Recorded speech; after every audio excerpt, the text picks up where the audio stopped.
Hello everyone, greetings from doctor Rashmi homeopathy. Friends, आज की इस वीडियो में हम जानेंगे आर्सेनिक आयोड के बारे में।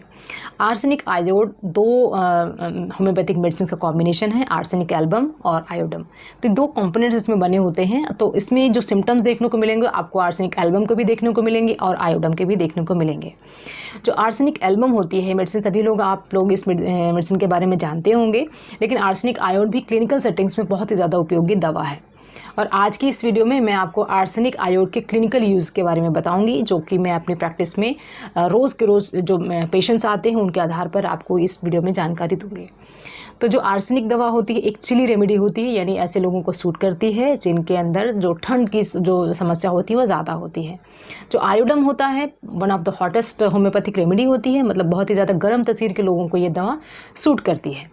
तो आर्सेनिक आयोड में आर्सेनिक का जो कंटेंट होता है वह ज़्यादा होता है, इसलिए जो आर्सेनिक आयोड दवा होती है ऐसे लोगों को सूट करती है जिनको बहुत ज़्यादा ठंड लगती है, यानी बहुत ही चिली टाइप के लोग होते हैं। अब उनके अंदर क्या होता है कि जो ज़ुकाम खांसी होती है सालों साल चली रहती है, मतलब बहुत ही पुराना नज़ला ज़ुकाम उनको बना रहता है। अब ये जो आर्सेनिक आयोड होती है ये आपके म्यूकस मेम्ब्रेन्स पे काम करती है। वो म्यूकस मेम्ब्रेन जैसे आपके नाक के अंदर का जो रेड वाला पोर्शन होता है वहाँ से लेकर के कान के अंदर का जो पोर्शन है, इन सारी एरियाज़ में ये आर्सेनिक आयोड का काम रहता है। अब इसमें क्या होता है कि जो जुकाम होती है पेशेंट की, बहुत ज़्यादा इसमें पानी निकलता है, पतला पानी हो सकता है, गाढ़ा पानी हो सकता है, लेकिन उसकी एक ख़ास बात ये होती है कि वो जो पानी होता है बहुत ही ज़्यादा एक्रिड होता है। मतलब जहाँ जहाँ से वो पानी पास होता है वहाँ पर इचिंग कॉज करता है, आपको रेडनेस कॉज करता है, बर्निंग कॉज करता है। जो इसका ज़ुकाम होता है बहुत ही ज़्यादा इरिटेटिंग होता है, बहुत ही पुराना नज़ला हो सकता है। और जो इसका एक्सपेक्टोरेशन होता है, यानी जो बलगम निकलती है बहुत ही ज़्यादा येलोइश कलर की, बहुत ही ज़्यादा ज़ोर लगा करके निकलती है। तो ये मेडिसिन ऐसे लोगों को बहुत अच्छा सूट करती है जिनके अंदर ट्यूबरक्लोसिस के सिम्टम्स होते हैं, चाहे वो पहले हो चुके हों या अभी प्रेजेंट में सिम्टम्स होते हैं। पेशेंट के अंदर जो वेट होता है वो लगातार कम होता रहता है, हर रोज़ शाम के टाइम पे उसको हल्का बुखार महसूस होता है, खाने में उसको रुचि नहीं रहती है और बार बार कुछ न कुछ उसको कॉफ आउट करना रहता है, थूकना रहता है। ऐसे लोगों के अंदर भी ये दवा बहुत अच्छा सूट करती है जिनके अंदर निमोनिया रहा हो लेकिन अभी तक पूरी तरह से ठीक नहीं हुआ हो, या निमोनिया होने के बाद से सांस संबंधी जो बीमारियां होती हैं वो लगातार बनी रहती हैं। तो ऐसे लोगों के अंदर जिसमें सांस संबंधी कोई भी पुरानी से पुरानी समस्या हो वहाँ पर आर्सेनिक आयोड सूट करती है।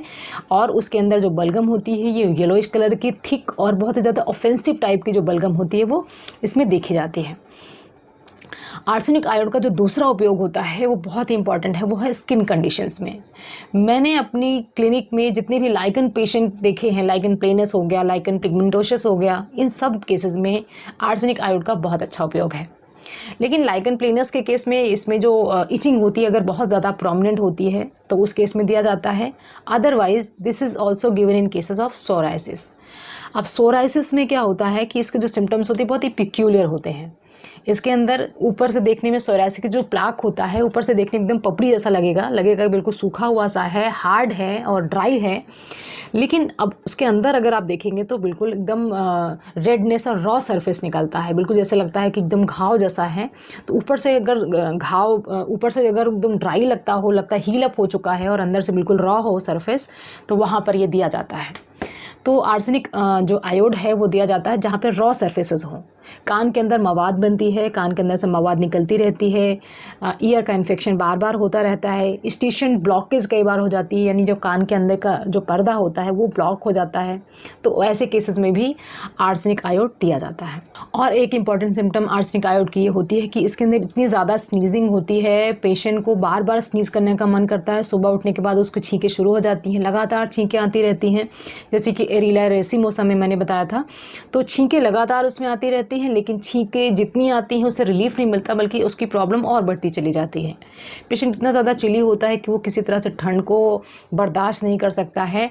और हे फीवर के केस में, जैसे कि मैंने बताया कि हे फीवर के केस में भी ये दवा दी जाती है, यानी जब स्प्रिंग का मौसम होता है, जब बहुत ज़्यादा पॉलेंस एनवायरनमेंट में होते हैं, तो वैसे ही जैसे ही कोई डस्ट जाती है, कोई पॉलन नाक के अंदर जाता है, उसको बहुत सारा स्नीजिंग होने लग जाता है, इरिटेशन होने जाती है, नाक एकदम रब कर करके नाक एकदम स्वेल अप हो जाती है, जैसे लगता है कि नाक के अंदर बहुत ज़्यादा इरिटेशन हो चुकी है। तो ऐसे केसेस में आर्सेनिक आयोड दिया जाता है। तो आर्सेनिक आयोड दिया जाता है हे फीवर में, निमोनिया में, जॉन्डिस में, ब्रोंकाइटिस के केस में, लाइकन प्लेनस के केस में, सोराइसिस के केसेस में। और ये दिया जाता है अगर बहुत ज़्यादा पेशेंट ज़िद्दी टाइप का हो, बहुत ज़्यादा ऑब्स्टिनेट हो और अपनी बात मनवाना चाहता हो, तो थोड़ा सा पर्टिकुलर टाइप के जो पेशेंट होते हैं ना, जो अपने डॉक्टर को भी बिल्कुल ट्रस्ट नहीं करते हैं, लगता है कि जो डॉक्टर ने दवा दी है पता नहीं ये सही है कि नहीं है, इस टाइप की जो सोच रखते हैं, ऐसे लोगों को भी ये दवा पता से सूट करती है। इसके अलावा ये दिया जाता है पेट की समस्याओं में, अगर खाना जो है खाने के बाद ऐसे का ऐसा रखा रहता हो, पड़ा रहता हो, डाइजेशन अच्छे से नहीं पूरी होती हो, वहाँ पर भी आर्सेनिक आयोड दिया जाता है।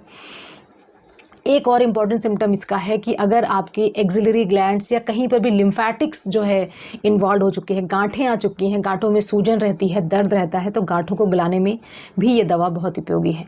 ये गांठें चाहे ट्यूबरक्लोसिस की भी हो सकती हैं, उन गांठों को भी ये ठीक करती हैं।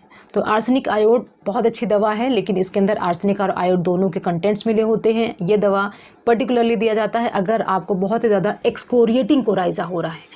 एक्सकोरिएटिंग कोराइज़ा का मतलब वो छीलने वाला कोराइज़ा हो रहा है, जैसे नाक से पानी निकलते से नाक को बिल्कुल छील दे रहा है, लिप्स के ऊपर बिल्कुल रेडनेस हो जा रही, वहाँ पर दिया जाता है।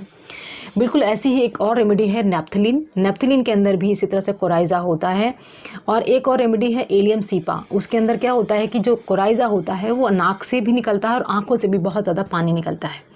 पर्टिकुलरली अगर हम आर्सेनिक आयोड की बात करें तो इसके अंदर आँखों का इन्वॉल्वमेंट उतना ज़्यादा नहीं होता है। ये सिर्फ आपके म्यूकस मेम्ब्रेन्स को ध्यान में रखता है, जैसे कि नाक और कान के ऊपर जो समस्याएं आती हैं उसमें दिया जाता है। कान के अंदर जो डिस्चार्ज होता है बिल्कुल येलोइश कलर का थिक, बहुत ही ज़्यादा ऑफेंसिव हो सकता है। और नाक के अंदर का जो डिस्चार्ज होता है बहुत येलो, बहुत ही ज़्यादा जोर लगा करके क्लीन करना पड़ता है, जैसे कि काली बाइक्रोम में होता है। बहुत ही थिक कोराइज़ा, एक्सकोरिएटिंग कोराइज़ा के लिए दवा दी जाती है। अब हम बात करते हैं इस दवा को लेने का कैसा तरीका है। तो इस दवा को चाहे आपको लाइकन की समस्या हो, चाहे आपको ज़ुकाम संबंधी कोई प्रॉब्लम हो, या नाक के संबंधित कोई प्रॉब्लम हो, नाक में कोई ग्रोथ हो रही हो, या कान में से पानी आ रहा हो, इन सारी समस्याओं में इस दवा को 3x पोटेंसी में लेना है। अगर आपको 3x नहीं मिल पा रही है तो आप 6x भी ले सकते हैं।